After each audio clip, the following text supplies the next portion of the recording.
Assalamualaikum warahmatullahi wabarakatuh. Saya Rista Rosida dari SMA Negeri 1 Cisarua.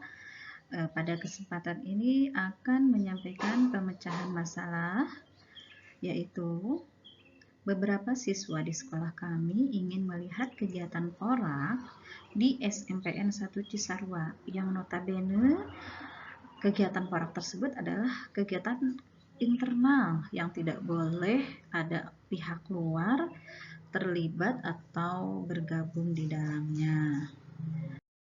Akar permasalahan pada permasalahan ini bahwa siswa tidak memiliki kegiatan di sekolah selama pembelajaran setelah PAS. Padahal sebetulnya waktu tersebut adalah waktu untuk melengkapi remedial ataupun tugas-tugas yang belum lengkap dalam mata pelajaran.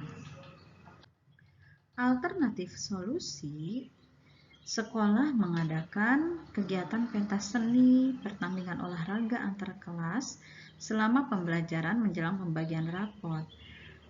Nah, untuk classmeet ini sebetulnya akan dilaksanakan setelah kegiatan remedial dan kelengkapan pemenuhan tugas-tugas setiap mata pelajaran. Namun ada sebagian siswa yang sudah tidak sabar sehingga melihat kegiatan yang berlangsung di luar sekolah, seperti itu.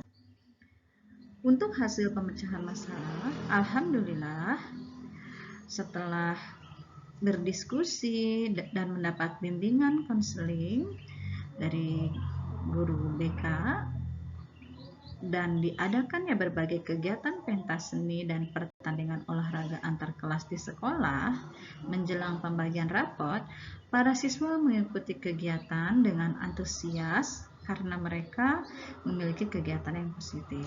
Terima kasih. Wassalamualaikum warahmatullahi wabarakatuh.